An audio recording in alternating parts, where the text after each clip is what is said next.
जेवढा खर्च मी करेल आणि ते प्रकल्प अधिकाऱ्यांनी त्या मुलीला बोलल्याच्या नंतर त्यांच्या संग बोलली म्हणजे मला जगायचं आहे माझ्या आईसाठी. त्या मुलीचं हे ऐकून खूप वाईट वाटते. तर ती मुलगी ज्या टायमाला म्हणते मला फक्त जगायची ते माझ्या आईसाठी, माझ्या आईला कोण आहे अशी ती मुलगी म्हटली प्रकल्प अधिकाऱ्यांना. आणि प्रकल्प अधिकाऱ्यांना मी तशा प्रकारच्या सूचना दिलेल्या आहेत. त्यांचे वार्डन त्यांचे सगळे टीम इथं आलेले आहे आणि त्या पद्धतीनं मी त्यांना सांगितलं आहे का ह्या गोडेगाव प्रकल्पाच्या माध्यमातून कितीही खर्च होऊ द्या, किती लाख वैद्य होतं, परंतु त्या मुलीला जीवदान द्या. हे ऋषिकेश आमचं कार्यकर्ता आहे, त्यांची कार्यकर्ते नातेवाईक आहे, म्हणजे मामाची पोरगी आहे. आम्ही सगळे कार्यकर्ते या ठिकाणी. शिक्षण कशी होती? शिक्षण असं होती ती नारायणगावला कॉलेजला होती. तर ती नारायणगाव इथं आपलं शासकीय हॉस्टेल असल्यामुळं ती इथं राहून अपडाऊन करत होती. चांगलं तुम्ही तुम्ही सांगा जरा कसं काय ते पडले, तुम्ही कशी उत्तर दिलं? मला एक मुलगा आला होता घ्यायला, घरी आले आणि त्यांनी सांगितलं की एक मुलगी खूप मार लागलेला आहे तिला, त्यासाठी ते ॲम्ब्युलन्स पाहिजे.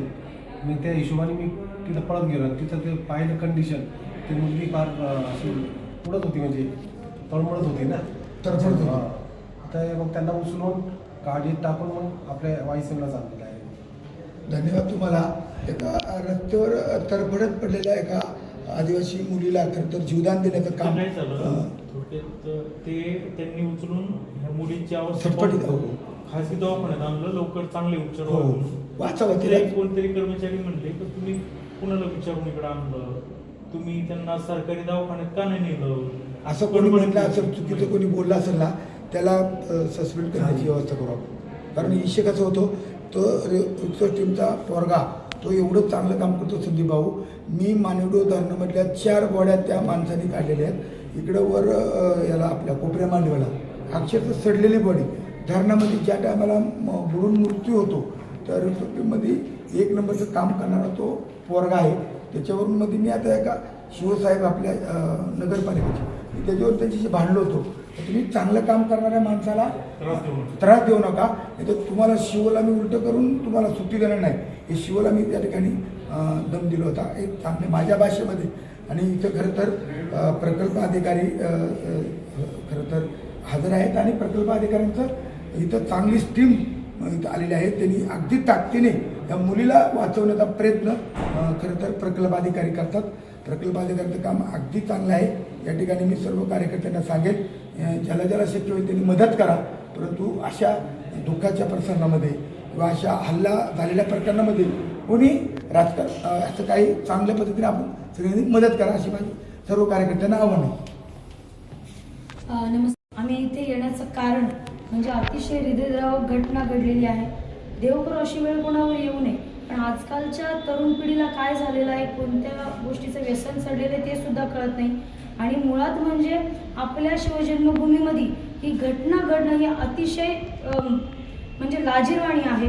आणि मी विनंती करेन पोलीस प्रशासनाला सुद्धा माझी विनंती आहे की जी पीडित मुलगी आहे, जिच्यावर कोयत्याने व धारदार शस्त्राने वार करण्यात आला, ते आता जखमी स्वरूपात आहे हॉस्पिटलमध्ये. पण मी म्हणेन की तिच्यावर उपचार चालू आहेत, ते उपचार चांगल्या प्रकारे व्हावे.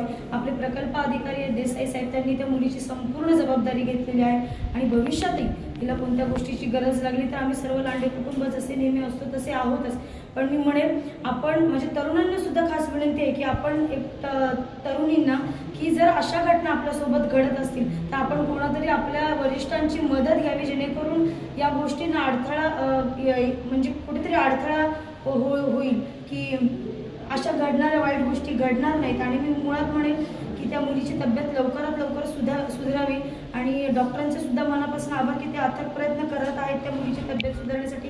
देव करो की त्या मुलीला लवकरात लवकर न्याय मिळवण्याचा प्रयत्न पोलीस प्रशासन असेल, मी असेल, माझे सासरे देवरामजी लांडे साहेब असतील, आम्ही सर्वजण प्रयत्न करणार आहोत. आणि तरुणांना विनंती आहे की अशा कोणत्याही एकतर्फी प्रेमातून या गोष्टी घडतात, त्या गोष्टींना कुठेतरी आळा घालण्यासाठी आपल्या भागामध्ये काहीतरी उपक्रम राबवले गेले पाहिजे. त्याची सुद्धा तयारी येत्या काही दिवसांमध्ये मी एक मुलगी म्हणून, एक स्त्री म्हणून आपल्या भागामध्ये राबवण्यात येणार आहे, जेणेकरून आपल्या तरुण पिढीला किंवा स्त्रियांना त्यांना त्यांच्या डिफेन्ससाठी काहीतरी करता येईल.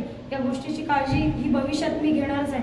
पण आता सध्या तरी तात्पुरता ही स्थिती पाहता आपण त्या मुलीच्या तब्येतीसाठी प्रार्थना करूयात आणि सगळ्यांनी तिच्या कुटुंबासाठी सहकार्य करूयात एवढंच म्हणतो. खरं तर संदीप भाऊ, मी एक सूचना करतो पोलीस प्रशासनाला का जिथं शासकीय वसतिगृह मुलींचं हे आउटसाईडला आहे तर तिथं अधूनमधून त्या पोलीसच्या गाडीचा राऊंड आखला पाहिजे किंवा जेणेकरून जर शक्य झालं तर सकाळी आणि संध्याकाळी 2 टाईम 2-2 तास तिथं पोलीस संरक्षण असलं पाहिजे. म्हणजे जरा मुली सुरक्षित राहतील. कारण मुली कॉलेजमध्ये गेल्यानंतर सुरक्षित राहतात, परंतु कॉलेज सुटल्याच्या नंतर तुझी प्रगती आहे सकाळचा टाईम आणि संध्याकाळचा टाईम असं मी या पोलीस प्रशासनाला मी SP साहेबांशी बोलून त्या ठिकाणी मुलींचं जवळजवळ तिथं 7-8 हजार मुली आहेत आणि त्या मुलींसाठी तिथं पोलीस डिपार्टमेंटने तशी स्पेशल व्यवस्था करावी अशा प्रकारची माझी मागणी पोलीस डिपार्टमेंट आहे. दुसरी मागणी जी आहे ती संध्याकाळची 5 वाजता कॉलेज सुटल्याच्या नंतर कॉलेजच्या बाहेर सुद्धा पोलीस असले पाहिजेत आणि ST स्टँडला मुली ज्या टायमाला येतात तिथं नाही मुळात त्या मुलीला इतका त्रास होता ती पोलीस स्टेशनला गेली असती तर आजची वेळ आली नसती. तर तुम्ही मुलींना काय आवाहन करणार का असं जर कोण त्रास देत असेल तर काय करावं? आपल्या घरातलं कोणीतरी ज्येष्ठ असेल त्यांना सांगा, आपल्या शाळेतले शिक्षक असतील त्यांना सांगा. आपण ज्या वसतिगृहात राहतो तिथे वॉर्डन असतात, महिला असतात, त्याशिवाय त्यांना सुद्धा कानावर घालण्याचा प्रयत्न करा. कारण आता जितपत मला माहिती आहे त्या मुलीला वडील नाही आहेत, त्याच्यामुळे तिची सुद्धा अशी परिस्थिती असणार आहे की बाबा सांगणार तरी कोणाला आणि आधार नसलेल्या व्यक्तीला समजू शकतो. पण अतिशय मुलीने कोणाचाच आधार नाही असं कोणी समजू नये. तिने पोलीस प्रशासनाची किंवा महिलांची कोणत्या तरी आमच्यासारख्या प्रतिनिधींची मदत घ्यावी. आम्ही प्रत्येकपणे कोणाचंही नाव न कळता आम्ही त्या आरोपीला किंवा जो त्रास देत असेल त्या व्यक्तीला शिक्षा करण्याचा प्रयत्न आम्ही करू.